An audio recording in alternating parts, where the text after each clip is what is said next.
በስመ አብ ወወልድ ወመንፈስ ቅዱስ አሐዱ አምላክ። በስመ አብ ወወልድ ወመንፈስ ቅዱስ አሐዱ አምላክ። በስመ አብ ወወልድ ወመንፈስ ቅዱስ አሐዱ አምላክ። ይትባረክ እግዚአብሔር አምላከ አበዊነ ቅዱሳን ዘሰባ ምህረቶ ለአይሌነ ምህረቱንና ቸርነቱን ይቅርታውን በዘመናችንና በሕይወታችን ላይ ያጸናልን የአባቶቻችን ፈጣሪ የእኛም ፈጣሪ መድኃኔ ዓለም ኢየሱስ ክርስቶስ ላደረገልን ብዙ ቸርነቱ ከባሕሪ አባቱ ከአብ ከባሕሪ ሕይወቱ ከመንፈስ ቅዱስ ጋር አንድ ለምትሆን መንግስቱ ክብር ምስጋና ይግባው። የእናታችን የቅድስት ድንግል ማርያም የቅዱሳን መላእክት የቅዱሳን ነቢያት የቅዱሳን ሐዋርያት የሰማዕታት የቅዱሳን ጻድቃን ረድኤታቸው በረከታቸው አይለየን። ለመጨረሻ ጊዜ አንድ መልእክት እንዳስተላልፍ ፍቀዱልኝና የቤተ ክርስቲያን አባት በጭብጫቦ መቀበል ኃጢአት ነው። ሰምታችኋል? ኃጢአት ነው፣ ስተት ነው። እንደዚህ ሳይሆን ኃጢአት ነው። እንደዚህ ያሉ እንደዚህ እያጨበጨው መቀበል እንደው ብፁዓን አባቶች ጳጳሳት ፓትርያርኩ ሲመጡ ብታደርጉት ሸጋ ነው። እኛ ልጆች ነን፣ ገና ብዙ የምንታረም ብዙ የምንማር ብዙ የምናደግ ልጆች ነን። አይደረግም እንደዚህ። ስለዚህ ይሄ ደግሞ ትህትናም አይደለም፣ ልክን መናገር ነው። ትህትና እየተናገርኩ ሳይሆን ልካችን ነው የነገርኳችሁ። ስለዚህ አታድርጉ። እንደው በእግዚአብሔር ይዣቸዋለሁ። በቃ አታርጉ። ነውር ነው፣ ነውር። ጳውሎስ ሳምሳጢ የሚባል መናፍቅ ነበረ። ህዝቡን 15 ደቂቃ የሚያጨበጭብ በጣም ደስ የሚለው ማለት ነው፣ ህዝቡ ሲያጨበጭብለት። እና እንደዚህ ትክክል አይደለም። ቅዱስ ዮሐንስ አፈወርቅ አስተምሮ ሲጨርስ ህዝቡ እስከ 20 ደቂቃ ድረስ ያጨበጭብ ነበር ደስ ብሎት። ግን ምን ይላል? ያጨበጨባችሁ ትምህርት የመስጧችሁ ከሆነ ለእኔ ማጨብጨብ ማለት ባስተማርኳችሁ ትምህርት መጽናታችሁ ነው ብሎ ነበር የነገራቸው። ማን? ቅዱስ ዮሐንስ አፈወርቅ። ይህንን ልላችሁ ብዬ ነው። ግን የምታከብሩት ቤተ ክርስቲያን ነው። ለመንቀፍ ለማሸማቀቅ አይደለም፣ ስህተት ስለሆነ ብቻ ነው እንጂ እግዚአብሔር ያክብራችሁ። ወደ ትምህርታችን እንሂድና የምንማማርበት ርዕስ አትጨነቁ በሚል ርዕስ ነው የምንማማረው። እስኪ በሉ ሁላችሁም ድገሙት። እሱን ሶስተኛ በሉት። እንግዲህ አትጨነቁ ማለት ቀለል ያለ አማርኛ ነው። ግን ሰውን ዝም ብሎ አትጨነቁ ማለት ከጭንቀት አያድነው፣ መፍትሄ መንገድ ነው እንጂ አይደለ? እንደዚህ እንደምትሉኝ እገምታለሁ። እናንተም ቢሆን ዝም ብሎ አትጨነቁ አለ እንደ የሚያስጨንቅ ጉዳይ አለ እንደምትሉ እርግጠኛ ነኝ። እንደዚህ ያለ ማን ነው? እግዚአብሔር ነው፣ እኔ አይደለሁም። አትጨነቁ ያለ ጌታችን ኢየሱስ ክርስቶስ ነው። ዛሬ በቅዳሴ ሰዓት ያነበቡልን ወንጌል ነው። የሀገረ ስብከታችን ዋና ጸሐፊ ቀድሰው እዚህ ሌሊት በማሌት አድረው በኋላም ቀድሰው አቁርበውናል። ወንጌል ያነበቡልን እሳቸው ናቸው። ሲነበብ የቅዳሴ ወንጌል እንዲህ ብሎ ተነቦልናል። ሲጀምር አትጨነቁ አለ። ማን ነው እንደዚህ ያለ? ጌታ። ጭንቀትን ርዕስ አድርጎ አስተምሮበታል። ስለዚህ ጌታችን ኢየሱስ ክርስቶስ እግዚአብሔር ነው፣ ሰው የሆነ አምላክ ነው። እግዚአብሔር ርዕስ አድርጎ ያነሳው ነገር መቼም ትልቅ ቢሆን ነው። እግዚአብሔርን ያህል ጌታ ጭንቀትን ርዕስ አድርጎ ካስተማረበት ጭንቀት ከባድ ነገር ነው ማለት ነው። ስለዚህ ጌታችን ኢየሱስ ክርስቶስ ጭንቀትን አስተማረ። ጌታ በዚህ አንቀጽ ዛሬ በተነበበልን ወንጌል ስለ 4 ነገሮች እንዳንጨነቅ አስተምሮናል። ስለ 4 ነገሮች ጌታ ዛሬ ባስተማረን። ሌላ ቦታ ግን ብዙ ስለሌላ መጨነቅ የሌለብን ሌሎች ብዙ ጉዳዮችንም ነግሮናል። ጌታ አትጨነቁ ብሎ 4 ነገሮች ላይ እንዳንጨነቅ ነግሮናል። የመጀመሪያው ስለ ምግብ ነው።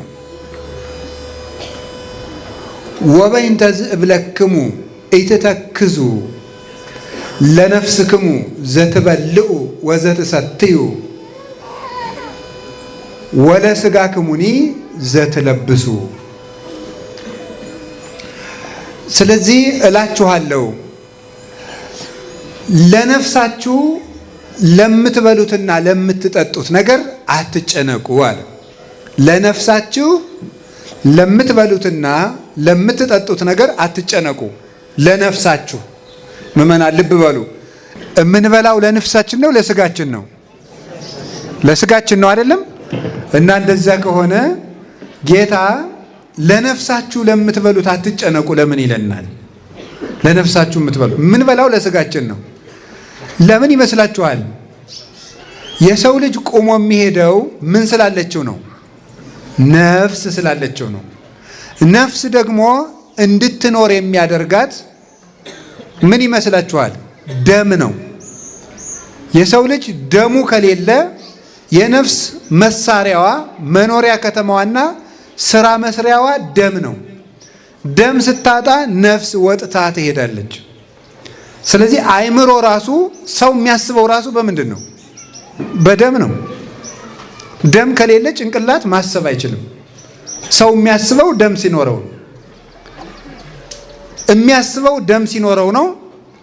በጭንቅላቱ ጭንቅላት ደግሞ ወይም አእምሮ ነፍስ ሐሳቧን የምታመርትበት እና የምትገልጽበት የሐሳብ ከተማዋ አእምሮ ነው። ነፍስ እንድትኖር የሚያደርጋት ደግሞ ደም ነው። ደምን ደግሞ እንዲገኝ የሚያደርገው ምግብ ነው። ስለዚህ ለነፍሳችሁ ለምትበሉት ያለበት ምክንያት ነፍስ በደም ምክንያት ስለምትኖር ነፍሳችሁ ከስጋችሁ ጋር እንድትኖር የሚያደርጋትን ስጋችሁ ደግሞ በነፍሳችሁ ምክንያት እንዲንቀሳቀስ የሚያደርገውን ምግብ ሐሳብ አድርጋችሁ አትጨነቁ አለ። ለምንድን ነው የማንጨነቀው? ካልበላን ደም የለም። ደም ከሌለ ነፍስ የለም። ነፍስ ከሌለ መቆም የለም፣ መኖር የለም። እንዴት አንጨነቅም ብለን ስንጠይቀው እንዲህ ብሎ ይመልሳል።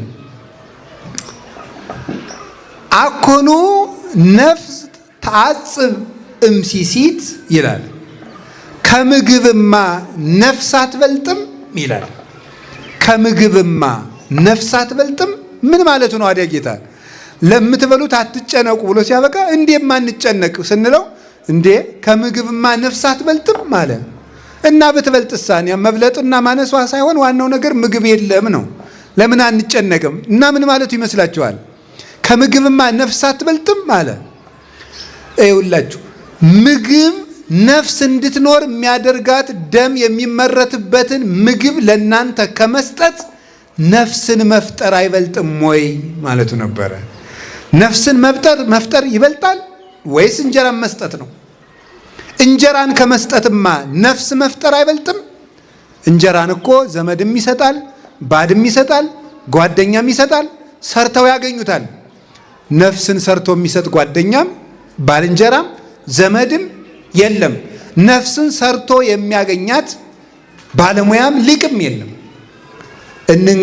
እንግዲህ ባለሙያዎች የዓለም ጠበብቶችና ሳይንቲስቶች ሁሉ ብዙ ትልልቅ ነገር ሰርተዋል።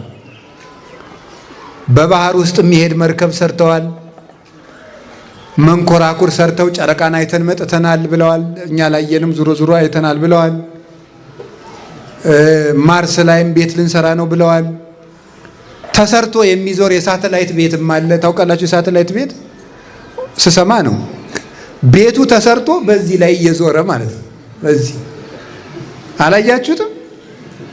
እንደዚህ አይነት ቤት አለ አሉ ነው እንግዲህ። እኔ በወሬ ነው የተማረ ሰው ሲያወራ ነው የሰማሁት። የሳተላይት ቤት ሁሉ ተሰርቶ ሰዎች ሰርተው በዚህ እያዩን ቤት ነው። ግን ባህር ውስጥ እኔ ቤት አይቻለሁ። ያው ባህር ውስጥ አይቻውቃለሁ። ድንገት እግር ጥሎኝ አንድ ቦታ አርሜን ብቅ ብዬ አንድ ውጭ ሀገር ባህር ውስጥ ቤት አይቻለሁ። የጀልባ ቤት አይቻለሁ። ቤቱን ጀልባውን ቤት አድርገው እዛው ይዋለዳሉ። ትዳር እዛው ኑሮ የሚመሩበት ጀልባ አለ። እንደዚህ አይነት አይቻለሁ። የሚዞር ቤት ደግሞ አለ። ይሄ ሁሉ ተሰርቷል። ከወንድ ደም ዘር ከእናት ደም ወስደው ደግሞ ልጅ በጠርሙስም እያስወለዱ ነው። እንደ እንቁላል በኢንኩቤተር ተፈልፍሎ ዶሮ እንደሚሆን ሰውም ደግሞ እንደዛ እያደረጉ ነው። የሆነ ሆኖ ግን እስካሁን ነፍስ የሰራ ሰው ሰምተን አናውቅም። እንዲያው ምድርና ሰማይ ይቀልጣል እንጂ የሚሰራ ሰውም አይመጣም።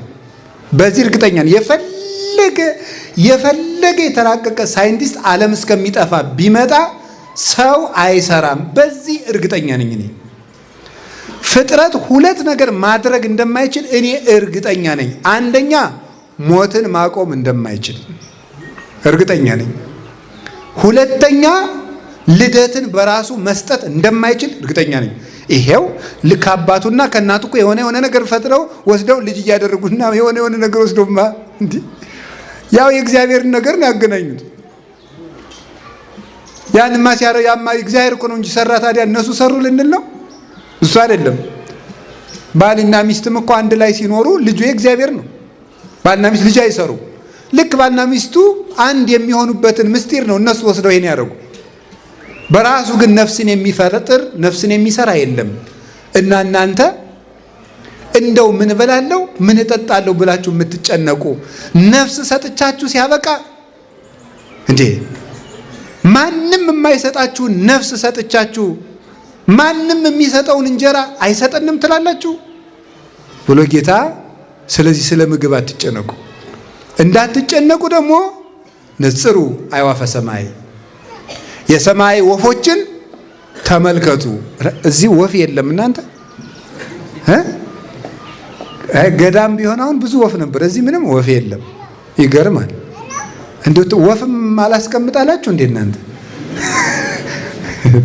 ሌላ ምን አላስቀምጣ ወፍም ያልክ ምን አላስቀምጥ ብለናል እንዳትሉኝ። አይ እኔ ምንም አታነካኩኝ ያልኩት ነገር የለም ብቻ ብሎ ብዙ ነገር አላስቀምጥ ብለናል። እና ብቻ ግን ወፍ መቀመጫ መጣች አንዲት። አሁን እዚህ እንደው ጥሩ ነው አለን ብላ እኮ ነው እንደው ስማችን አታጥፉ ብላ እዚሁ ፊት ለፊት መጣች። ይገርማል እኮ አንዲት ወፍ ናት። በጣም እንዴት ያለች መሰለቻችሁ። ስለዚህ የሰማይ ወፎችን ተመልከቱ ነው። የሰማይ ወፎችን ስንመለከት ተመልክተን ምናደ እለ ኢይዘርኡ ወያአርሩ ወያስተጋብኡ ውስተ አብያት፣ የማይዘሩ የማያጭዱ በጎተራ የማይሰበስቡ ድልብ የሌላቸው እንደዚህ ዘመድ ደግሞ አካውንት የሌላቸው የሚያጠራቅሙበት ባንክ የሌላቸው ጓሮ የሌላቸው ወይም የንግድ ማዕከል የሌላቸው እስቲ ወፎችን ተመልከቱ። እስመ አቡክሙ ሰማያዊ ይሴስዮሙ፣ የሰማይ አባታችሁ እሱ ይመግባቸዋል። ቁጭ ብሎ ግን አየ ሊቃውንቱ ምን ይላሉ መሰላችሁ? የኢትዮጵያ ኦርቶዶክስ ተዋሕዶ ቤተክርስቲያን ሰነፍ ታደርጋለች ይላሉ አንዳንድ ሰዎች። እንዴት ሲባሉ የሰማይ ወፎችን ተመልከቱ ትላለችና ስንፍናን አስተምራለች። እንደው እኮ አይደረስ ነው ሊበሏት ያማራቸውን ወፍ ጅግራ ናት ይሏታል አሉ። እንዴ እለ ኢይዘርኡ አለ እንጂ እለ ኢይሰርሩ አላለም ይላሉ ሊቃውንቱ። የማይዘሩ ወፎችን አለ እንጂ የማይበሩ ወፎችን አላለም ይላሉ። መብረር ምንድን ነው? ስራ በሉ። መብረር ምንድን ነው? አዎ እየሰራችሁ አልሳካ ካለ አትጨነቅለት። አንተ ድከም፣ ስራ። እግርህን እጅ ምንድን ነው? አንድ ፈላስፋ ብሎ የተናገረው ምንድን ነው? ዛሬ እንደሚሞት ተዘጋጅ፣ ዘላለም እንደሚኖር ስራ ነው አይደል ያለው? ስትሰራ የዘላለም ነዋሪ መስለህ ስራ፣ እማትሞት መስለህ ስራ፣ ሌት ተቀን ስራ። ንስሐ ስትገባ ደግሞ ዛሬ የምትሞት መስለህ ዛሬውኑ ተዘጋጅ፣ ተጨርስ። ዛሬ እንደሚሞት ተዘጋጅ፣ ዘላለም እንደሚኖር ስራ። ስንሰራ ሌት ተቀን ነው። እግዚአብሔር እስቲ መቼ ነው የሚሰራ? እስኪ ነው ሰኞ፣ እሑድ፣ ለሰኞ፣ አመሯ ማክሰኞ። እግዚአብሔር መቼ ይሰራል? እስኪ ንገሩኝ። ሁልጊዜ ይሰራል። ሐሙስ ስራ ቢያቆም እኮ ሐሙስ ልም ብለን አለቅን ማለት ነው። አስባችሁታል? እግዚአብሔር የዓመት እረፍት ቢወጣ እንኳን እረፍት ወጥቶ እናቴ አብሮን እያለም ሊፈጁን ነው። እነማን? እኔ ማንንም አላልኩም። በቃ ሊፈጁን ያሰቡ ሰዎች እየፈጁን ነው በእውነት ማለት ነው። ሊፈጁን ያሰቡ ሰዎች እግዚአብሔር አብሮን ሶባ እኮ እግዚአብሔር ምስሌነ ይብል እስራኤል ሶባ እኮ እግዚአብሔር ምስሌነ። እስራኤል እንዲህ ይላል፣ እግዚአብሔር ከኛ ጋር ባይሆን ኑሮ አሐዝብ ሕያዋኒነ እሙጡነ በሕይወተ ሥጋ ሳለን በዋጡን ነበረ ይላል። እግዚአብሔር ከኛ ጋር ባይሆን ኖሮ እግዚአብሔር መቼ ስርዓት ፈቶ ያውቅ? ለሰከንድ የለም። አቡዬ እስከ ይዜ ገብር ዋኔ ገብር ከማሁ አለ ጌታ። አባቴ አብ እስከ ዛሬ ይሰራል፣ ቅዳሜም እሁድም ሰኞም ማክሰኞም ረቡዕም ሐሙስም ዓርብም እኔም እስከ ዛሬ ይሰራለሁ ይላል። እግዚአብሔር ሁል ጊዜ ይሰራል። እኛ አሁን በዓል ነው ብለን ባረፍንበት እግዚአብሔር እኛን በመጠበቅ እየሰራ ነው። የእኛን እስትንፋስ ይጠብቃል። እኛ ተኝተን እሱ ይጠብቃል። ኖላዊ ትጉህ ዘይነውም የማያንቀላፋው እረኛችን ስንተኛ ይጠብቃል፣ ስንተኛም ይሰራል፣ ስንቆምም ይሰራል። እግዚአብሔር ሁል ጊዜ ይሰራል። የእግዚአብሔር ልጆች ደግሞ ሁል ጊዜ ይሰራሉ። በባልም እንስራ እንዳትሉ ደግሞ ትምህርቱን እንዳትገለብጡት። እሁድም እንግዲህ ስቆፍሩ እያልኩ እንዳይመስላችሁ። የበዓል ስራ ደግሞ ሌላ አለ፣ ለነፍስ ይሰራል። ስለዚህ ዝም ብሎ ቁጭ ብሎ የሰማይ ወፎችን ብትል ምንም የምግብ ወፍ የለም። የሰማይ ወፎችን ቁጭ ብለ እየሰሩ ነው። እየሰራችሁ ተማሩ፣ አንብቡ።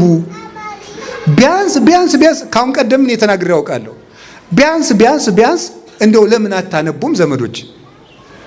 ተመርቃችሁ እሺ ስራ አላገኛችሁም፣ እሺ ስራ የለም። አሁን መከራ በዝቷል። ጦርነት አለ፣ ሞት አለ። ሀብታምም ድሃም መኖሪያ አጥቷል ዛሬ። አረ እንደዚያ ከሆነ ስራም ካጣችሁ ቢያንስ ለምን ግን አታነቡም? ባለፈው የደገምኩትን አንድ ታሪክ ልንገራችሁ። አንድ ሊቀ ጳጳስ አንዱን ልጄ ለምን አትማርም አሉት። ምን እየበላው ልማር አባቴ አላቸው። ስትደነቁር ምን እየበላህ የምትደነቁር አሉት። እውነቴን እኮ ነው ማለት ነውና እንዲህ ምን እየበላህ ደነቆርክ? እየበላህ ከደነቆርክ እየበላህ ለምን አታነ? እስቲ እንደው ዝም ብላችሁ ቢያንስ ብታነቡ ምን ይጎዳችኋል? እንደው ምን ይጎዳችኋል? ብታነቡ እኮ ያ ንባብ ራሱ ስራ ይሆናችሁ ነበር። አታነቡም። ለነገሩ እኔ ባህር ዳር ስንት ላይብረሪ እንዳለ አላውቅም። ላይብረሪ ያለ ትልልቅ ላይብረሪ አለ። ይኖራል። እንደው የኢትዮጵያ ከተሞች ያለ አቅማቸው መጠጥ ቤት ነው የሚያበዙት። መጠጥ ቤት ያለ መጠናቸው ማለት ነው። ምናምን ሀውስ የሚባል ነው በየስፍራው ያለ እንጂ ላይብረሪ እስቲ እንደው በሞቴ ትናንትና እንደው በእግራችሁ ጀብ ስትሉ ላይብረሪ የሚል ጽሑፍ ያየ አለ? አገር ሲጠፋ እኮ እንዲህ እያለን የሚጠፋ እኮ መጠጥ የሚል እኔ በ10 ሜትር ራዲየስ አገኛለሁ፣ መጠጥ ቤት አገኛለሁ። ላይብረሪ ግን ኧረ እኔ ከዚህ እስከ ድባንቄ ወይም ደግሞ እስከ ኤርፖርት ድረስም ሳላይ መሄድ ይችላለሁ። አይ እንደው አይኔን ጨፍኛል እንዲህ እያልኩ እየሄድኩም ላይብረሪ ሳላይ መዝለቅ እችላለሁ። ወይ አገር ጥፋት ይገርማቸዋል እኮ ሆድ እየበዛ ትምህርት እየቀነሰ ከመጣ አገር የሚጠፋ ከዚህ ላይ ነው። እናቱን የሚገድል ለወንድሙ የማይራራ ጨካኝ፣ በሰው ደም እጁን የሚታጠብ የሚመጣ ከድንቁርና ነው። ሕዝቤ እውቀት ከማጣቱ የተነሳ ጠፍቷል እንዳለ ጌታ ትንቢተ ሆሴዕ ምዕራፍ 4 ቁጥር 6 ላይ ሕዝቤ እውቀት ከማጣቱ የተነሳ ጠፍቷል። የእውቀት ጥፋት ቅዱስ ዮሐንስ አፈወርቅ ምን ይላል? የብጥብጥ ሁሉ መነሻ ነው ይላል። የመገዳደል፣ የሞት፣ የጨካኝነት፣ የአረመኔነት መነሻው ድንቁርና ነው። የሚያውቅ ሰው እንዴት የሰውን ክብር የሚያውቅ ሰው ገድሎ አይደሰትም። እና የእግዚአብሔር ቤተሰቦች ስራ ስሩ። የማይሰራ ሰው ክርስቲያን አይደለም። ስሩ፣ ጥራችሁ ግራችሁ።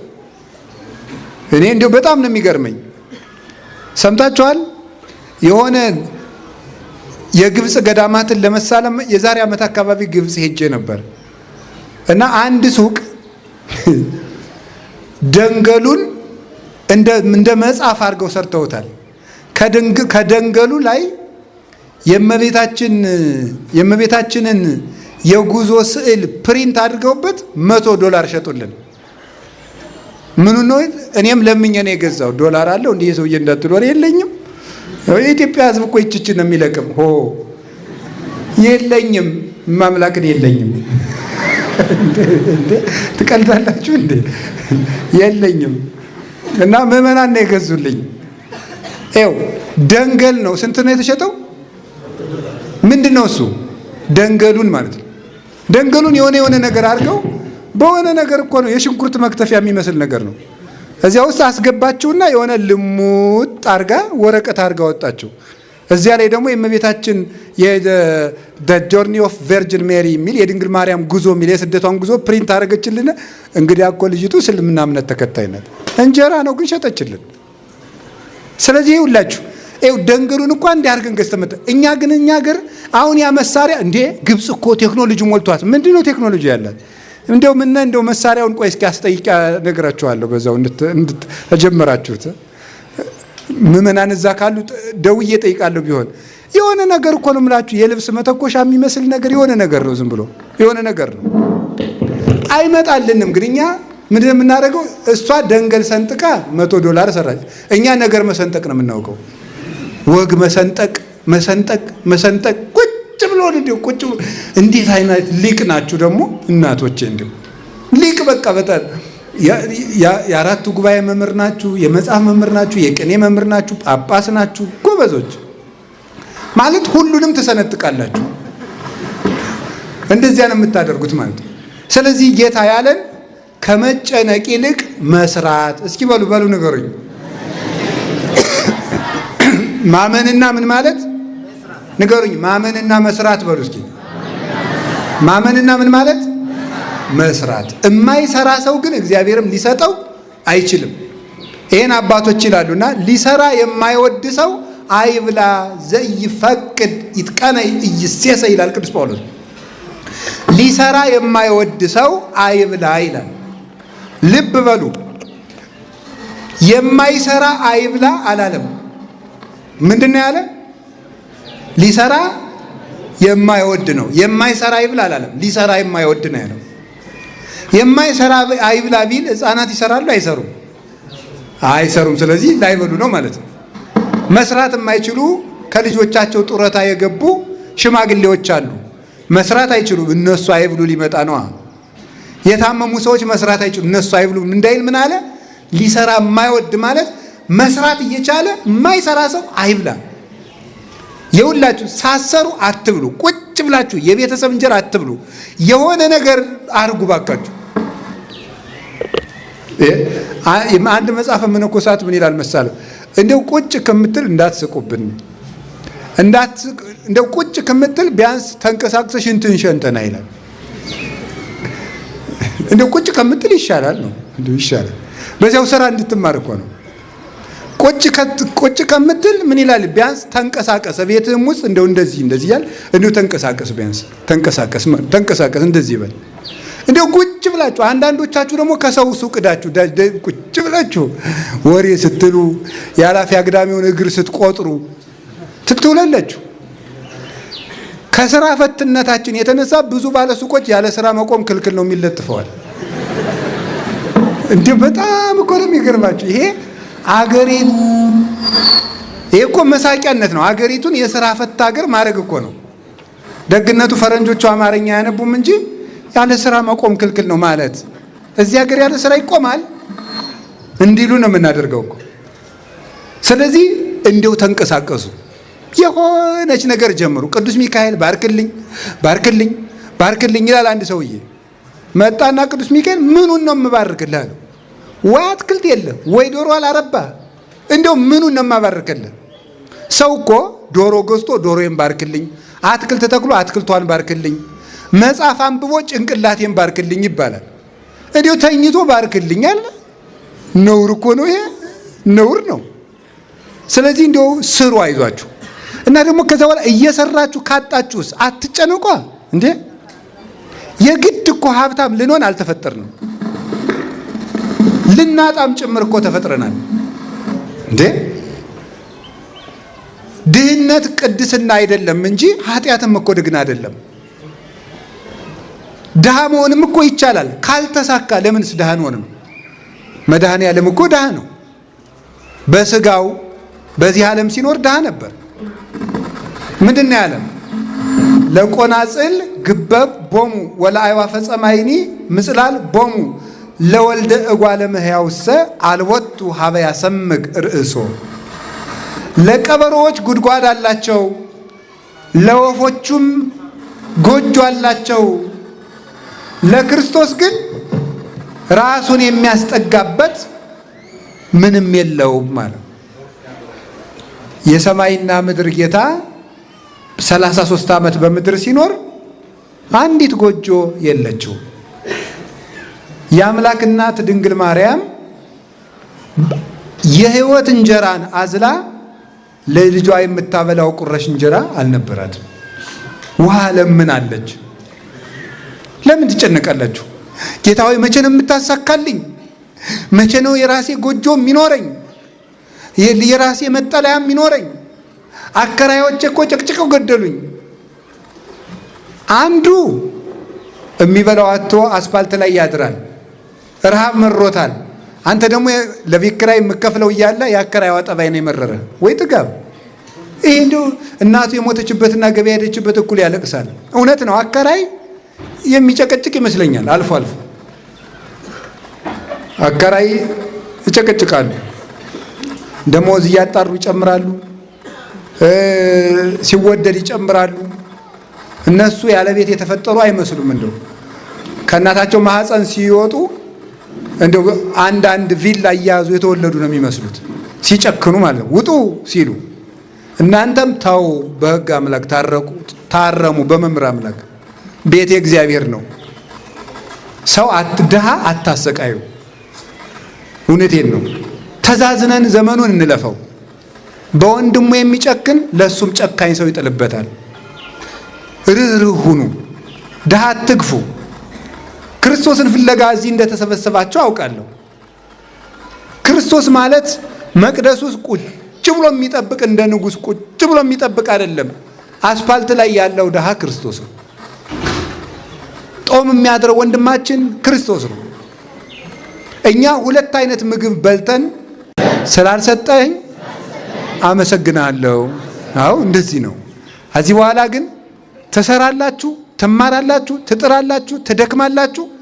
ብትከስሩ ባይሳካላችሁ ሰርታችሁ ገንዘቡ ልም ቢል ከዚህ በኋላ አትጨነቁም ማለት ነው። ተስማምተናል? አዎ እግዚአብሔር ብቻ አለልን። እንስራ እንጂ አንድ ሰውዬ ነበረ፣ ስሩ ነው እንጂ እግዚአብሔር ተጨነቁ አላለም። ድርቅ ሆኖ ገበሬ ነው። ሰውየውንም አውቀዋለሁ። ይገርማቸዋል። ድርቅ ሆኖ ሐምሌ ድረስ ድርቅ ሆኖ ሰውየው ግን ይዘራል። ከዚያ በኋላ አንተ ሰውዬ ባይሆን ዘሩን ልጆቹ ቆርጥመውት ይሙቱ፣ እንደው እባክህ እያወጣህ አትበትን ሲሉት አይ እግዚአብሔር ዝራ ነው እንጂ ዝናብ አዝንም አላለኝም ማለት። አያችሁ ሊቅነቱ። እግዚአብሔር ዝራ ነው ያለ። የኔን ድርሻ ሰርቼ ዝናብ ከቀረ እኔ ምን ጨነቀኝ? ልጆችን ማበላቸውን ነገር ማን ያውቃል ነው?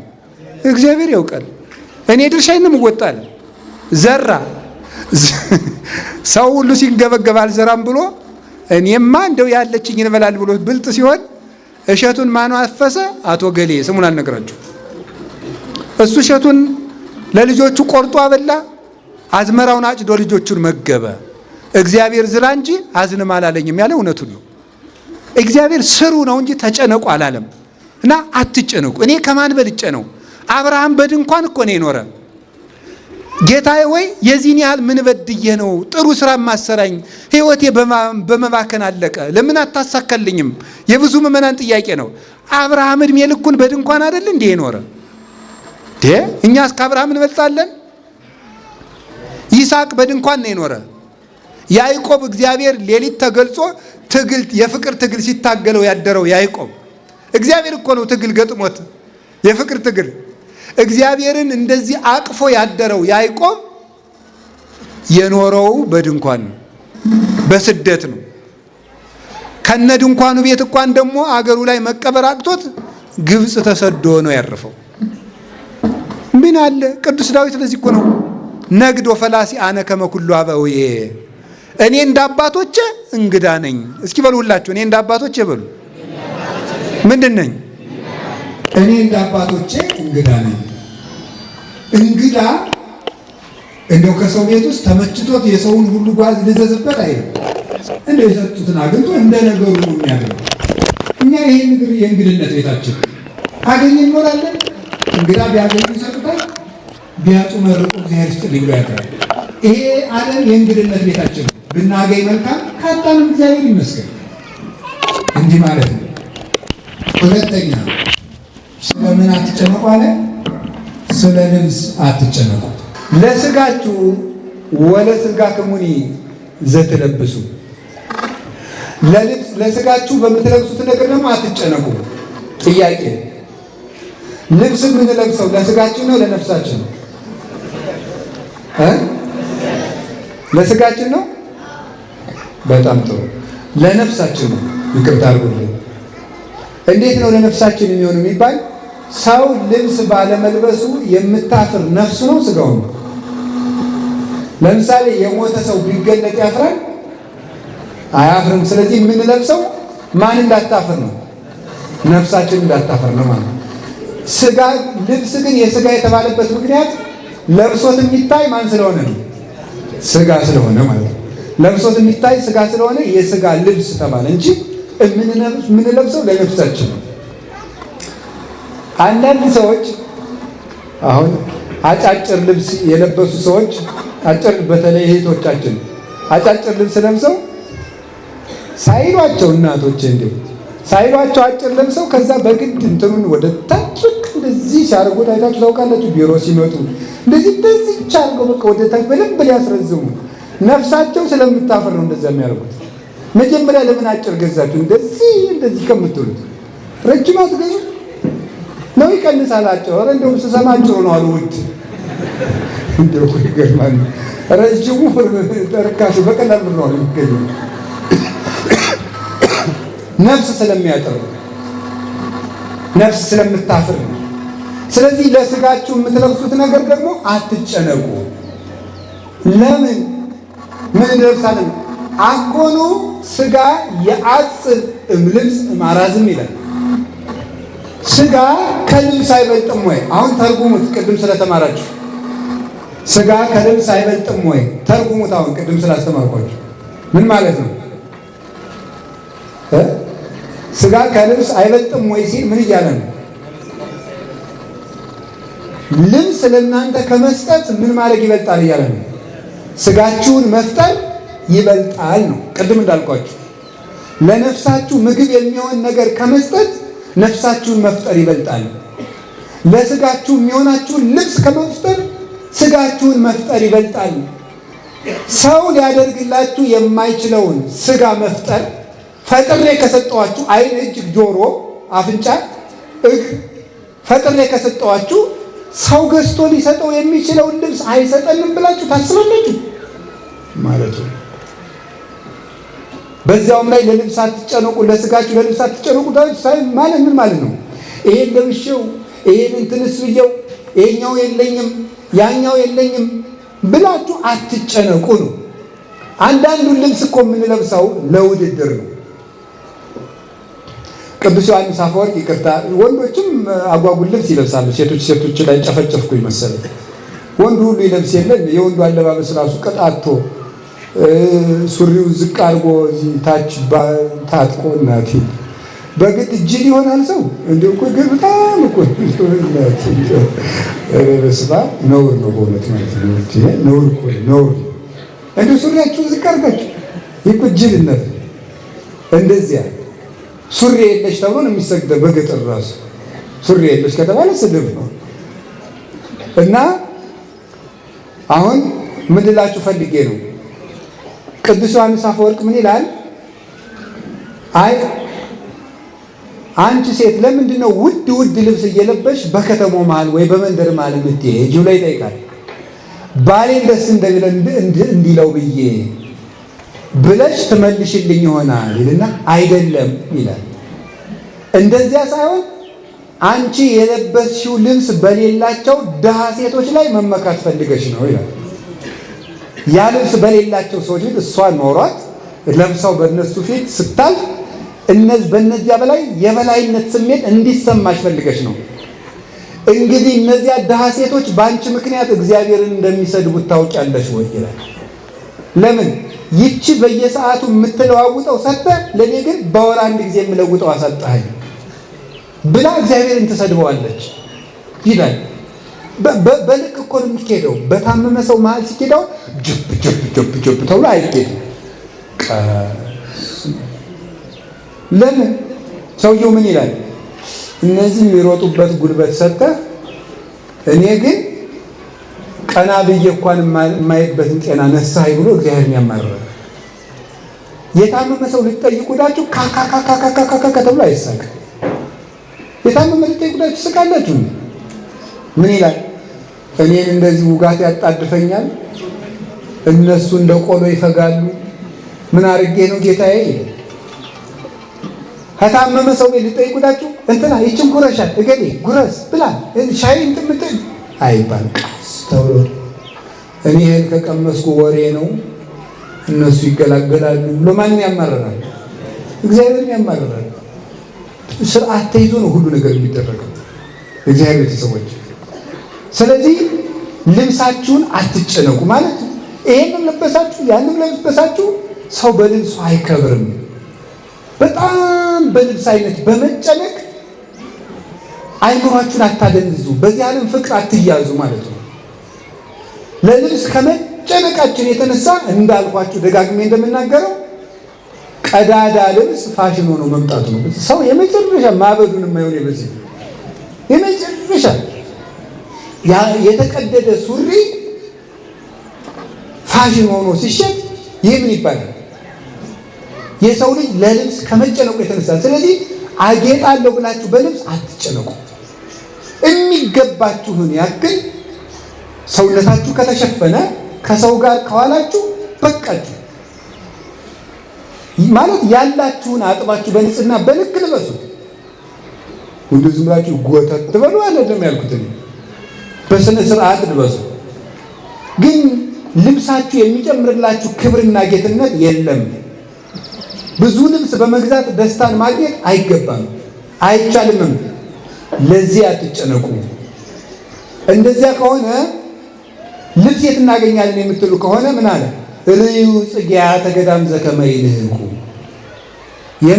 የምድረ በዳ አበቦችን ተመልከቷቸው እስኪ። ማን ነው ያለበሳቸው?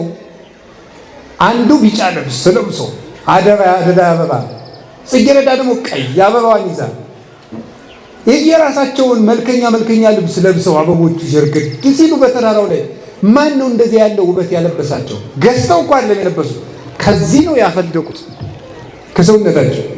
እስቲዋቸው አለ ሰሎሞን ጥቀ በኩሉ ክብሩ ይለብሰ ከማዱ ምሉ። ሰሎሞን እንኳን እንዲያ ያለ ባለጸጋ ሲሆን ከነዚህ አበቦች ያንዱን ያህል አልለበሰም ማለት። ለምን? ሰሎሞን አበባ ሊያስጠልፍ ይችላል እንጂ አበባ አያብብም። ገብቶችኋል? ሰሎሞን እንኳን የአበቦችን ያህል አልለበሰም። እና ታዲያ እነዚህ አበቦች ሳይጨነቁ እንደዚህ የሚለብሱ ከሆነ ለዚያውም ደግሞ ወናውዝ እየገዳም ዘዮም ሃሎ ወየሰማይት ወደይ ውስተ እቶነ እሳት ዘከመዚ ያለብሶ እግዚአብሔር እፎኪያክሙ ኦ ሕጹጻነ ሃይማኖት። ዛሬ አብቦ ለምልሞ በመስከረም በጥቅምት አብቦ ለምልሞ የምታዩት ነገ በእሳት የሚቃጠለውን አበባ እግዚአብሔር እንደዚህ አድርጎ የሚያለብሰው ከሆነ እናንተ እምነት የጎደላችሁ ባሪያውና በአምሳሉ የፈጠራችሁን እናንተንም እንዴት አያለብሳችሁ? ወፍ ያላቸው ግን ቄስን ተመልከቱ ማለት ነው ብለው ተርጉመውታል። የሰማይ ወፎችን ተመልከቱ ማለት የማይዘሩ የማያጭዱ ወፎችን፣ ካህናትን ተመልከቱ ማለት። ካህናትን ማንም ያበላቸው? እስኪ ንገሩ። ለምሳሌ እኔን ብትወስዱኝ እኔ ጓሮ የለኝም፣ እግዚአብሔር የተመሰገነ ይሁን፣ የባንክ አካውንትም የለኝም፣ ሊኖረኝም አይችልም እስከመሞት። መዝግቡት። አባ በ2018 አካውንት አይኖረኝም ብለህ ነበረ ብላችሁ በዩቲዩብ እንድትናገሩት፣ ይሄው በ2030 አለህ እንድትሉ ማለት አልልም። አይዟችሁ እሺ። ስለዚህ ሰዎችንማ በደንብ ነው የሚይዛት። በደንብ ያዙ። ደግሜን ምራ ወደፊትም አካውንት አይኖረኝም። ስለዚህ አሁን እዚያ ውስጥ የለኝም። አረ ይሄን ቀሚስ ማን የገዛልኝ? ገብረ ማርያም እና ወለተ ማርያም አይደሉም፣ እግዚአብሔር ነው። ምክንያቱም ወለተ ማርያምና ገብረ ማርያም የማን ናቸው? የእግዚአብሔር ናቸው። እግዚአብሔር የማይዘሩ ወፎችን ተመልከቱ ማለት ቄስን ተመልከቱ። እስኪ እነዚህ ቄሶች ይዋቸው። ይሄ ጠምጥሞ ያለው ቄስና መነኩሴ በሙሉ ያጎቱን ድንች መሰላችሁ የሚቆፈር ነው? ያክስቱን ባቄላ እየወቃለ ማንም ይመግበው እንዲህ አድርጎ እግዚአብሔር ነው። እንዴት እግዚአብሔር አይገርማችሁም? ቄስን አሁን እናንተ ስታከብሩ ፖሊስ አላስገደዳችሁ፣ አዋጅ አልተነገራችሁ። ልባችሁ በቄስ ላይ እምነት እንዲኖረው አድርጎ ብር አዋጣችሁ ቄስ ካባ እንዲደርብ ማድረግ ይሄ የማን ስራ ነው? ሰውን ያህል ክፉ ጭንቅላት ያለው ፍጡር አምኖ ብር እንዲሰጥ ማድረግ እኮ ጎበዝ ቀላል መስሏችኋል? ሰው እኮ ቀላል ፍጡር መስሏችኋል? የመጨረሻ የተራቀቀ ፍጡር ነው በጣም። እኔ እንደው በምድር ላይ በጣም የሚከብድ እውቀት ምንድን ነው ብትሉኝ ሰው ይባላል።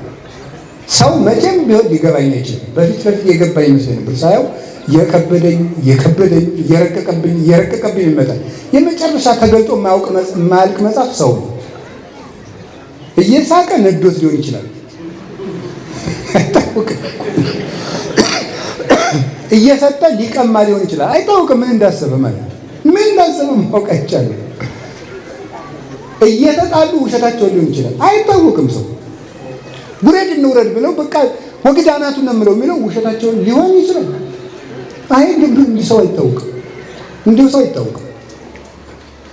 ስለዚህ የእግዚአብሔር ሰዎች ሰውን ያህል ነገር በጦርነት እንኳን ታንቄ ሞታለሁ የሚለውን ፍጡር በነፃ ብር እንዲያመጣ ያደረገ እግዚአብሔር ይህ ቄስን ተመልከቱ በሉ፣ ቄስን ተመልከቱ በሉ። አዎ ወፎች የተባሉ ደግሞ እነማን ናቸው? እስራኤልን ተመልከቱ። አልዘሩም፣ አላጨዱም። ስንት ዘመን መገባቸው እግዚአብሔር? 40 ዓመት። በምን? በደመና። ወፍ ያላቸው እስራኤልን ይዩ። አበባ የተባሉ ግን ሃይማኖት የሌላቸው ሰዎች ናቸው። ሃይማኖት የሌላቸው ሰዎች አበባ ይባላሉ። አበባ ዛሬ ሽብርቅ ብሎ ህዳር ሲመጣ እርግፍ እንደሚለው ሃይማኖት የሌላቸው ሰዎች በሀብት ያማረባቸው ናቸው። ነገ ግን ገሃነም አለባቸው። እና ወናው ጽጌ ገዳም ዘየውም አለ ዛሬ ያበበውን አበባ ነገ የሚቃጠለውን ማለት ነገ በገሃነም የሚቀቅለውን ሃይማኖትን የካደውን ሰው እግዚአብሔር ሲያበላው ሲያጠጣው እያየ እናንተ እምነት ይጎድላችሁ በስሙ ተጠርታችሁ አምናችሁ እናንተ እንዴት አይመግባችሁ ማለት ነው። ስለዚህ ሁለተኛው ለልብስ አትጨነቁ። ከቃሉ ጋር ናችሁ? ከቃሉ ጋር ናችሁ? ሶስተኛው አሁን ራሱ የሚገርማችሁ ለልብስ መጨነቅ እንኳን እናንተ መቼስ አይቆጡኝ። እዚህ ያሉት አባቶች ደግ ናቸው፣ አይቀየሙ። ምንድነው እንኳን በልብስ እንኳን የሰው ልብስ የቤተ ክርስቲያኑ የመጋረጃ አይነት ራሱ አሁን መከራ ብልቶናል። ይሄን ነው ይቅር በሉኛል። ቤተ ክርስቲያን የመጋረጃ አይነት ለአንዱ ነጭ፣ ለአንዱ ቢጫ፣ ለአንዱ ወርቅ። አንዱ ደብር ያይና የ500 ሺህ ብር መጋረጃ ሲመጣ ሌላኛው ደብር ደግሞ የ5 ሚሊዮን ያመጣል። ለልብስ አትጨነቁ። አንድ አይነት መጋረጃ ቢኖር እንደው እግዚአብሔር ጸልዩ እንደው ቢኖር ከአዲስ አበባ ቅድስት ማርያም ቦሌ መድኃኔዓለም እስከ መጨረሻቱ የገጠር ጎጆ ቤተክርስቲያን አንድ አይነት መጋረጃ እንደው መድኃኔዓለም ቢያመጣል ወይ ቀይ ወይ ጥቁር እርፍ እንል ነበር። በቃ ልክ አሁን እንዲህ የግብፅ ቤተክርስቲያን መጋረጃዎች ለአብይ ጾም ለሕማማት ጥቁር፣ የትንሣኤ ዘመን ነጭ፣ ከዚያ የተረፈውን ቀይ። የትኛውም ቤተክርስቲያን ብትሄዱ 3 መጋረጃ አለ። በቃ ሌላ የለም። የትኛውም ትልቅም ገጠርም ገዳምም ከተማም ማለት ነው። እኛም እንደዚያ ቢኖረን እንዴት ጥሩ። ስለዚህ ይሄንን አትጨነቁ። እግዚአብሔር የሚፈልገው ሌላውን ነገር ነው። አዎ ለወንጌል ክብር፣ ለቅዳሴ ክብር የወርቅ ወንጌል፣ የወርቅ ገበታ፣ የወርቅ አትሮንስ፣ የወርቅ መስቀል፣ የወርቅ ጉልላት ቢኖር ጉዳት የለውም። ዋናውን ነገር ትተን ከሆነ ግን ጉዳት አለው። ያም እንዳይሆን ለልብስ አትጨነቁ ያለን ይሄንን። ሶስተኛስ ጌታ አትጨነቁ ያለን ለምን ይመስላችኋል? ሌላ የማታስተካክሉት ነገር ላይ አትጨነቁ። እስኪ በሉ ድገሙ። ምንም አትሉት ነገር ላይ ለምሳሌ መኑ እሙስቴትክሙ በተክዞ ዘይክል ወስቆ አሐደ መተበዲበቆሙ ከእናንተ መካከል ተጨንቆ በቁመቱ ላይ አንድ ክንድ መጨመር የሚችል ሰው አለ ወይ አለ ጌታ። ነው እንደዚህ ያለው። አይ እንደው ትንሽ አንድ ክንድ አሁን የእንትናን ማንም ይባላል የዳርዊንን የዝግመተ ለውጥ ቲዮሪ አንዳንዶቻችሁ ታውቁታላችሁ። ሰው መጀመሪያ አንድ ዝንጀሮ ነበረ። ከዛ ኑሮውን ለማሻሻል ሲጥር ምን እያለ መጣ? እንደዚህ እያለ በሁለት እግሩ ቁጭ አለ ቆመ አለ። ምን ነው ዛሬ ረጃጅም ሰዎችን አጫጭር ሰዎችን እንዲህ እያሉ እንደ ቀጭኔ ጥቂት መዘዝ ቢሉ የማይሆን ነገር የሚያወራው ይዘውዬ ዛሬ ያሉ ዝንጀሮቹ ስለምን አይሻሻልም? ለነገሩ ውድቅ ተደርጓል በራሳቸው በዘመናዊ ሳይንቲስቶች አሁን ውድቅ ሆኗል የሱ አስተምህሮ። ሰው በቁመቴ ላይ አንድ ክንድ አሁን አንዲት ሴት ወንድ ልሁን አይሆንም። አንድ ወንድ እኔ ሴት ነው መሆን ፈልግ ይሄ አይሆንም። ሴት መሆን ነበረብኝ ብላ አትጨነቅ። ወንድ መሆን ነበረብኝ ብላ አትጨነቅ።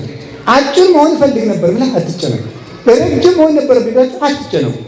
ከንፈሬ ክርክም ያለ ወይም ደግሞ ሰፋ ያለ ወይም ወፈር ያለ ምን ያስጨንቅ? የተሰጠህን ነገር ይዘህ ኑር። የማታስተካክለው ነገር ላይ አትጨነቅ። ሌላ ደግሞ ለምሳሌ አንድ ሰው እየሰማችሁ ነው። አንድ ሰው ለምሳሌ ድንግልና የለውም። ድንግልናውን የሆነ ጊዜ አጣ። ያ ሰውዬ ድንግልናውን እንደገና ማስተካከል ይችላል አይችልም? ንገሩኝ እንጂ እነሱ ጉዳይ ላይ አትጨነቅ። ቀሪ ህይወትህን ምራ። በንስሐ ድንግል ሆኖ ቅዱስ ሆኖ መኖር ይቻላል። የሥጋውን ማህተም ግን ማስተካከል አይቻልም። ስለዚህ ማስተካከል ወይኔ ድንግል በሆን ኑሮ ወይኔ ባልጥለው ነው ወይኔ በሆን ኑሮ አትበል። ያለፈ ነገር ላይ አይምሮህን አታድክም፣ አታሰቃየው። ወደፊት ነው ማሰብ። እንደገና ሄደን እንደ ኮምፒውተር አንዱ ብለን የማናስተካክለውን ነገር ሄደን እንደገና የማናስተካክለው ነገር ላይ አትጨነቁ። የታሪክ ሪሳይክል ቢን የለም ወይም ትራሽ የለም አውጥተን እንደገና የምናመጣበት የለም። እንደ ኮምፒውተር ፕሮግራም ያለፈ ነገር በቃ አልፏል፣ አይመጣም። እንደውም አንድ ጽሑፍ ሳነብ ያገኘሁት እንገራችሁ። ሰዎች 48% ስለ ነገ በመጨነቅ 48% ነው የሚያሳልፉት። ደግሞ ከዚህ ትንሽ አነስ ያለውን ፐርሰንት ስለ ትናንት በመጨነቅ ለዛሬ የሚያስቡት 10% ስለ ትናንት ይጨነቃሉ። እንዲህ ባለ ኑሮ እንትና የሚባል ጓደኛ ባይኖረኝ ኑሮ፣ ይሄንን የትምህርት መስክ ባልመርጠው ኑሮ፣ እንትና የሚባል ሀገር ባልሄዱ ኖሮ፣ እንደዚህ ብዬ ባልናገር ኖሮ፣ እንደዚህ ባልከፍት ኖሮ፣ በቃ ኖሮ ሆኗል። ያን ማስተካከል አይቻልም። ባህር ዳር ባልመጣ ኖሮ፣ አዲስ አበባ ባልመጣ ኖሮ፣ ጅማ ባልመጣ ኖሮ፣ መቀሌ ባልመጣ ኖሮ፣ አሜሪካ ባልመጣ ኖሮ፣ እንዲህ ያለ ነገር ባላደርግ ኖሮ ሆኗል። እሱ በቃ ስለሆነ ያንን የሆነ ታሪክ እየመዘዝክ አትጨነቁ። ማስተካከል የማትችሉትን ትናንት ላይ አትጨነቁ። ከቃሉ ጋር ናችሁ? ከቃሉ ጋር ናችሁ? እግዚአብሔር ከሁላችን ጋር ይሁን። ማስተካከል የምንችለው ማንን ነው? ዛሬን። እስኪ ዛሬን በሉ። ዛሬን ማስተካከል ይቻላል። ስለዚህ ስለ ትናንት አትጨነቁ። ሌላስ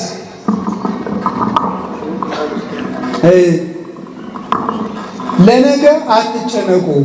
ሌላ ደግሞ የነገረኝ ጌታ ኢትበሉ ለጌሰም እስመ ጌሰም ትሄድ ይደርሳል። ለነገ አትጨነቁ። እስኪ ለነገ በሉ። ለነገ መጨነቅ ዛሬን ያበላሻል። ለምሳሌ የአስኮላ ተማሪ እንዲህ ያደርጋል። ፈተና ነገ አለ ሲባል ምን ያልመሰላችሁ? ፈተናም ነገ አለ ሲባል እንዲህ ነው የሚያደርገው። ጉዳዩን ማጥናት ትቶ ስለ ጉዳዩ ነው መጨነቅ የሚችለው። ፈተናው ማነው? ነገ። አይ ወይኔ ነገ እኮ ነው የምፈተነው። ያላጠናው ስንት ነው? 20 ገጽ 1 2 2 ገጽ ያነብና እንደገና ይቆጥረዋል። 2 ገጽ በቆጠረበት እኮ ያን በቆጠረበት ሌላ 2 ገጽ ያነብ ነበር። ይኸውልህ ገጹን ከምቆጥር ዝም ብለህ እስከምትደርስበት ድረስ አጥናና የቀረው ገጽ ቅልጥ ብሎ ይቀር። ስለ ነገ መጨነቅ ዛሬን ያሳጣል። አብዛኛው ሰው እረፍት የሚነሳው ለጸሎት ቆመን ሐሳባችን የሚበታተነው ለምን ይመስላችኋል? ስለ ነገ ነው የሚጨነቅ። እስቲ ቁጭ ብላችሁ ጸሎት ስትጸልዩ የመጣላችሁን ሐሳብ ቁጭ ብላችሁ አስቡ። ስለ ነገ ነው የምትጨነቁት። ከማን ጋር ነው የምኖረው? የት ሀገር ነው የምኖረው? ሳረጅ ማን ይጦረኝ ይሆን? አንዳንዱ ደግሞ ከማን ጋር ያው ምን አይነት ሚስት ምን አይነት ባል ምን ትስ ብሎ ነው። አንዳንዱ ደግሞ በጣም ከባሰበት ራቴን ምን አይነት ወጥ በላይ ይሆን ብሎ የሚያስብ ይችላል። በጣም ማልዳ እንትን ሽሮ ወጥ ነው የበላሁት ምስር ነው የሚሰራው ምን ተሰርቶ ይሆን ብሎ የሚጨነቃል። ታውቃላችሁ አይደል? ፋሲካ ሊደርስ 30 ቀን ሲቀረው ቁርስ ስለሚበላው የወጥ አይነት ፓኬጅ የሚያወጣ ሰው እንዳለ እንደሚያቅድ ቁጭ ብሎ ከሚስቱ ጋር ግምት ነው። ጥናት ያስፈልገዋል። ቁጭ ብሎ ከሚስቱ ጋር የዛሬ 3 ሳምንት ትንሣኤ ይሆናል አውቀሻል አይደል? አዎ በግ እናርዳለን እናሳለን። ከዛ በኋላ ቀደም ብለሽ አንቺ እንትኑን ትሰሪዋለሽ እኔ እንትን ይሄ በጣም ከባድ ነገር ይሄ ከባድ ነገር እውነቴን ነው። ይሄ ከባድ በሽታ ነው ራሱን የቻለ ማለት ነው። ይሄ ከባድ ነገር አይደለም። አትጨነቁ። ይሄ አንዳንዱ ሰው እንደው እራት ብላ ሲባል በተለይ እንደ ሀብት ነካ ያደረገው ሰው እራት ደርሷል ብላ ሲባል ምን ሰርታችሁ ይሆን ደግሞ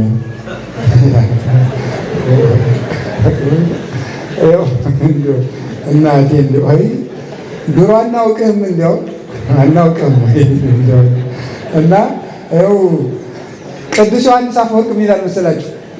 ምግብ አልበላህ ካለ ይላል ጾምህን ዋልና ሞክረው። እመቤቴ ቅዱስ ዮሐንስ አፈወርቅ እኮ ነው ይላል አለበ እኔ እንደው ደግሞ እኮ ሆስፒታል ሄዶ እኮ ነው ዶክተር እኔ ምንም እንደው ምግብ ይሻለኝ አይደለም ሳያመው ነው ሳያመው እንደዚያ ቃል ይሄ ሰውዬ 2 ቀን ነው ጦሙን በደንብ አድርጎ ማሳደር። እዚያ በኋላ እንደው የሆነች አውሬ እንኳን አብሮ ጎርሶ ሲጥ ብትበይ ዝም ብለሽ ነው ገብተሻል እንደሚል እርግጠኛ ነኝ እንደሚል ማለት ነው። ስለዚህ ይሄ ሁሉ የሚያመጣው ምንድነው? ጥጋብ ነው። በእርግጥ እንደው ዝም ብሎ ይኸውላችሁ ያገኛችሁን ሁሉ ጥረጉ አላልኩም እኔ። ሰው መቼም አዘጋጅቶ መብላት ነውር የለውም፣ እግዚአብሔር የሰጠን ነገር ነው። እንደው ግን ይሄ አብዝቶ መጨነቅ ራሱ እንደው ነገ ምንድን ነው የምበላው፣ የዛሬ ሳምንት ምንድን ነው የምበላው፣ ምንድን ነው የምሆነው፣ ይሄ እንደዚህ ነው እያሉ መጨነቅ። ነገ በእግዚአብሔር እጅ ነው። እስኪ በሉ አንዴ ሁላችሁ ነገሩኝ እንጂ በእግዚአብሔር እጅ ነው። እውነቴን ነው የምነግራችሁ። እኔ አሁን ጣና ቂርቆስ ገዳም ነው የምሆነው። ነገ ምን እንደምሆን እግዚአብሔር ነው የሚያውቀው። እዚህ ይጥለኝ እዚያ ይጥለኝ እሱ ያውቃል። የሰው ልጅ እንደ ዕቃ ነው መኖር ያለበት። ዕቃ ዝም ብሎ ይኖራል። እኛ በፈለግን ጊዜ አንድ ጊዜ ወደ ሳሎን እንወስደዋለን፣ አንድ ጊዜ ወደ መደርደሪያ እናደርገዋለን። እግዚአብሔር በፈለገ ጊዜ የሚያምርብን ቦታ ያስቀምጠናል። እሱን አምነን ታዘን እንደምን እንደ ዕቃ እንኑር ዝም ብለን። ቆላ ቢያኖረን ደጋ ቢያኖረን እሱ ያውቃል። እኛ የእሱ ዕቃዎች ነን፣ ልጆቹ ነን። ሕፃን ልጅ የት ላይ ቢቀመጥ እንደሚያምርበት እናትና አባት ያውቃሉ። እሱ ግን የእሳቱን ብልጭልጭ ታይቶ እምቢ ደጃው ዳር ነው የምቀመጥ ብሎ ሊያስቸግር ይችላል። እናቱ ታቅፋ ወስዳ መደብ ስታኖረው እሷ እንጨት ለቅማ ስትገባ ምድጃው አጠገብ ቁጭ ብሎ ስታገኘው እንደገና ወስዳ መደብ ላይ ስታስቀምጥ እሱ እግዚአብሔርና እኛ እንደ እናትና አባት እንዲህ ነን። እኛ ይህን የሚሻለን ስንል እግዚአብሔር ደግሞ ወስዶ አይ ይህን የሚሻል ሲለን እኛ ደግሞ እዚህ ነው ስንል የምናየውን እያየን። ስለዚህ እግዚአብሔር ሰዎች ነገ ማን ይጦራችኋል? መድኃኒዓለም ያውቃል። ለነገ አትጨነቁ። ይሄ ማለት አታቅዱ ከማለት የተለየ ነው። ሳያቅዱ መኖር ዝርክርክነት ነው። ለ50 ዓመትም ለ100 ዓመትም ለ500 ዓመትም ይታቀዳል፣ እቅድ ይታቀዳል። ለነገ መጨነቅ ማለት ለነገ መኖር፣ ለነገ ማቀድ፣ ለነገ መስራት፣ ለነገ መዘጋጀት፣ ይሄማ የተቀደሰ ነው። ለነገ መጨነቅ ማለት ግን ምን ይሆን ገና ምን ይመጣ ይሆን ብሎ ምጥ መያዝና እንቅልፍ ማጣት ነው። የመጨረሻ ስለዚህ ለነገ አትጨነቁ። የመጨረሻ አምስተኛ የምነግራችሁ ኃጢአት ከሰራችሁ በኋላ ተናዘዙ እንጂ ይቅር ይለኝ ይሆን ብላችሁ አትጨነቁ። እየሰማችሁ ነው? አዎ ኃጢአት ከሰራችሁ እውነቴን ነው። ኃጢአት ከሰራችሁ አንደኛ እንዳንሰራ የቻልነውን እናደርጋለን። ከሰራን ምን ማድረግ ነው ያለብን? ምን ማድረግ ነው ያለብን? ኃጢአት ያልሰራን ሰው መሆን እንችላለን? አንችልም። ወይኔ እንዲህ ባላረግ ነው ምን ስል ነው ይሄን ያደረኩት? እንደው ምን እንደዚህ አይደለም የሚባለው። ይሄ የቃየል ጸጸት ነው። አይረባም። ምንድን ነው የሚባለው? የሉቃስ ወንጌል ምዕራፍ 15 ላይ ያለውን ነው የምጠቅሰው። በቃ እትነሳ ወሐውር ቤተ አወይ ወእብሎ ለአወይ አባ አበስኩ በሰማይኒ ወበምድኒ ወበቅድሜከኒ እይደለወኒ እሰማይ ወደከ አላ ረሴኒ አሐዱ ማግብርቲከ። በቃ ተነስቼ ወደ አባቴ ቤት እሄዳለሁ። እስኪ በሉላችሁ አባቴንም እንዲህ ይለዋለሁ፣ በሰማይና በምድር በደልኩ፣ በፊትህ በደልኩ፣ ልጅ ልባል አይገባኝም፣ ከባሮች እንዳንዱ ቁጠረኝ። በቃ እንደዚህ ነው። ኃጢአት የሰራ ሰው ወደ አባቴ ቤት እሄዳለሁ ነው የሚል። ኃጢአቱን እያምሰለሰለ እንቅልፍ አጥቶ ተሰቃይቶ ሲኖር ተስፋ በመቁረጥ ይወስደዋል። የኃጢአት ራስ ተስፋ መቁረጥ ነው ይላሉ አባቶች። ተስፋ የቆረጠ ሰው ሌላ ኃጢአት ይጨምራል። የፈለገ ግን የረከሰ ጉድጓድ ውስጥ ብኖር ተመልሼ ወደ አባቴ ቤት እሄዳለሁ ነው የሚባለው። እግዚአብሔር ደግሞ ይቅር ሊለን የታመነ አምላክ ነው። አግኝቶን ነው ይደንነት ነው እንደሱ ያለ ቸር ያለ በጉ እንኳን ወደ በረቱ መጥቶለት እሱ በግ ፍለጋ የሚወጣ እረኛል እንደ ክርስቶስ ሲያገኝም እኮ እየደበደበ ለምን ጠፋሽ አንቺ በግ ብሎ እየገረፈኝ ወስድ አይደለም ወሶ በረከበው ጾሮ ዲበመት ከፍቱ ሲያገኘን በትከሻው የሚሸከም እረኛ ነው ያለው። በትከሻው ተሸክሞ የማን አንደኛ የሚታገዘን፣ ሁለተኛ ከፍ የሚያደርግ አምላክ። ቀድሞ ከነበርንበት ይልቅ ንስሐ ስንገባ ከፍ የሚያደርገን ጌታ ክርስቶስ ነው። በንስሐ ይቅር ተብዬ ይሁን። አሁን አንዳንዶቻችሁ ንስሐ ገብታችሁም ይቅር እርግጠኞች አይደላችሁም። ከከተማ ቄስ ከተናዘዛችሁ እንደገና ከገዳም ደግሞ ትናዘዛላችሁ። ለምን? ኃጢአቴ ብዙ ነው ይቅር ያልተባልኩ ይመስለኛል። ይኸውላችሁ የገጠሩ ይሄ ቡታንታ ያደረገው ቄስም ይስጣችሁ፣ ከተማ ላይ ያለው ሱሪ የለበሰው ይመስላችሁ፣ ቀጠን ያለ ቄስም ይስጣችሁ፣ ቦርጭ ያለው ቄስም ይስጣችሁ። እንግዲህ ከተማ ያለ መነኩሴም ይስጣችሁ፣ በረሃ ያለም ይስጣችሁ፣ በደንብ የሚበላ ቄስም ይስጣችሁ፣ ትንንሽ የሚበላም ይስጣችሁ። ኃጢአታችን የሚቅር የሚለን ማን ነው? መድኃኒዓለም በሉ። ቄሱ ነው መድኃኒዓለም ነው። አዎ። ስለዚህ ይቅር አልተባልኩም ለምን ትላላችሁ? ክርስቶስ ምንድን ነው ያለ? የተጠማ ቢኖር ወደ እኔ ይምጣ። እስኪ በሉ ወደ የተጠማ ቢኖር በሉ ወደ እኔ። ያ ማለት እኔ ምንድን ነኝ ማለቱ ነው። ውሃ በሉ እንጂ ውሃ ውስጥ የተጣለ ደብዳቤ መልሶ ይነበባል? ስለዚህ ክርስቶስ ውስጥ የጣልነው ዕዳችን መልሶ አይነበብብንም። ጌታችን ኢየሱስ ክርስቶስ የምህረት ውሃ ነው። እሱ ላይ የወረወርነው የዕዳ ደብዳቤ ማንም አንስቶ ማንበብ አይችልም። መልሰን አንጠየቅም። ጌታችን ኢየሱስ ክርስቶስ የነፍሳችን በረሃ የሚያረሰርሰው ፍሬ እንድታፈራ የሚያደርጋት የሕይወት ውሃ ነው። ወደ እሱ ከመጣ አትጨነቁ ያለን እኮ ዝም ብሎ አይደለም። እኔ አትጨነቁ ብዬ የምሰጠው የለኝም። ክርስቶስ ግን አትጨነቁ የሚለን ራሱ መፍትሄ ስለሆነ እንደ መድኃኒዓለም ያለ የለም። ጸልዩ፣ አንኳኩ ይከፍትላችኋል። ሩቅ አምላክ አይደለም፣ ቸርና ቅርብ አባት ነው። አማኑኤል አይደል ስሙ? አማኑኤል ማለት ነው እግዚአብሔር ከማን ጋር ማለት ነው? ከእኛ ጋር ነው። ጌታችን ኢየሱስ ክርስቶስ እኮ አምላካችን ነው፣ መልሶስ ወንድማችን ነው። ለምን? የማንን ስጋ ነው የለበሰው? የእኛን ስጋ። ዘመዳችን ነው፣ የእኛን ስጋ ለብሷል። አምላካችን ደግሞ ነው፣ አባታችን ነው። በጥምቀት ወልዶናል። ሩቅ አይደለም። እንደሆነ ባለስልጣን ራቅ ብሎ እንደው እንደዚህ ደጅ ጸንታችሁ ወረፋ አስጠብቆ የሚገኝ አይደለም። እቤታችሁ ጠርታችሁት የሚገኝ ቸር አባት ነው። እንደዛ ስለሆነ ኃጢአት የሰራችሁ ሁሉ ክርስቶስ ይቅር ይላችኋልና ይቅር አልባል ይሆን ብላችሁ አትጨነቁ። ይልቁስ ይቅር አይለኝም እያላችሁ በኃጢአት ላይ ኃጢአት አትጨምሩ። ይቅር ባይ አምላካችን ማንም ገብቶ ቢታጠብበት የማይደፈርስ የጠራው ውሃ መድኃኒዓለም ሁላችንንም ያንጻል። አትጨነቁ። ወስብሐት